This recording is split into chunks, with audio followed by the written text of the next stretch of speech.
achievements, but to affirm our shared commitment to building an inclusive, efficient, and a forward-looking identity ecosystem.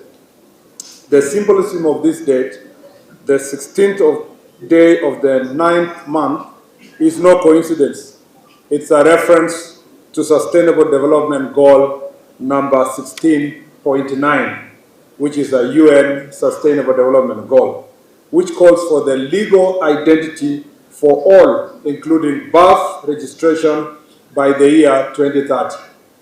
Kenya stands proud among the nations making tangible progress towards this very important international goal. Over the past few years, we have witnessed transformational changes in our identity management landscape. Policies and actions that have made identity accessible, fairer, and more inclusive. The government of Kenya successfully granted citizenship and identification document to previously stateless communities such as Makonde, Shona, and Pemba. These communities now stand tall and proud citizens of Kenya, able to fully participate in national life. This is not just a legal milestone, it is a human one. Two, the rollout of Maisha Number ecosystem continues to be a very important cornerstone in our digitization agenda, designed to offer secure, unified, and interoperable identity framework. It enables Kenyans to access services efficiently and securely, whether it's healthcare, education, banking, or also exercising their voting rights. Three, at the direction of His Excellency the President, we have removed fees for first-time ID applicants, ensuring that financial constraints no longer stand in the way of Kenya accessing their legal identity.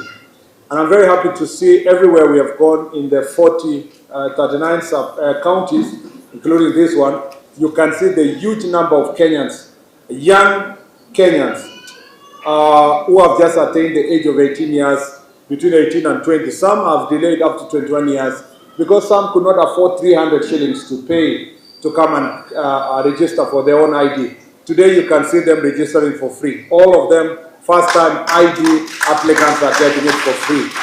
Somebody's coming here, they're paying nothing and go home. That includes even those who are of adult age, 30, 40 years. For as long as you are applying your ID for the first time, you are taking it free. And we are in the process of reviewing those who are replacing their IDs to make sure also that the cost becomes affordable. Not necessarily very free, so that everybody can take care of their ID, but we are reviewing the fee so that it becomes more affordable. In our journey towards equity and fairness, the government has also abolished the extra vetting requirement for identification for certain communities around, especially border counties, which includes Homa Bay County. This created unnecessary delays and stigmatization. We continue to review other similar legacy requirements that hinder equal access to identity cards. When the President launched this process of reviewing the extra vetting requirements for border counties, there was a lot of propaganda, especially for these politicians who are of shareholder mentality, who believe that some Kenyans do not deserve identity, that others are more important than others, that they started a propaganda trying to attack the people of northern part of the country.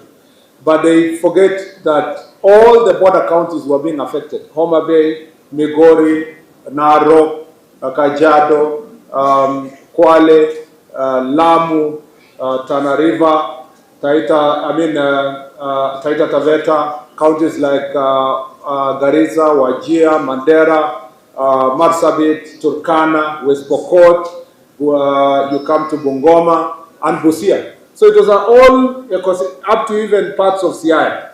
So this is affecting the entire, those counties, first of all, were having problems. And then the counties that are neighboring those counties like Trans Nzoia. Trans Nzoia also is one of the border counties.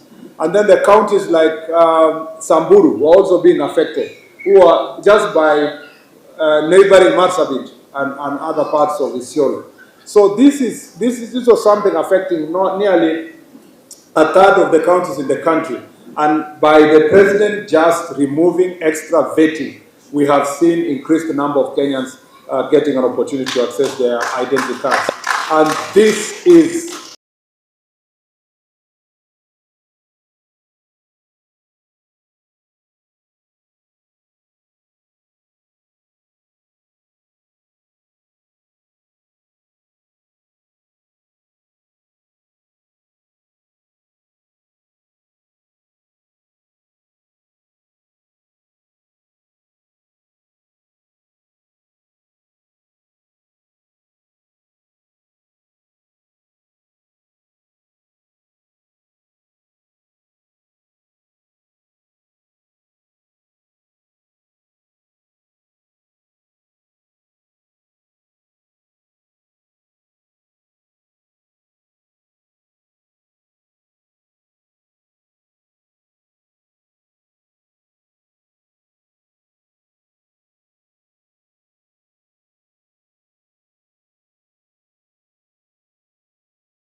something we must celebrate, not just a total of 170 up from 125. This expansion is ensuring that the Kenyans, regardless of where they live, enjoy equal access to their vital documents. Again, the area that we have had very poor access is birth certificates and death certificates.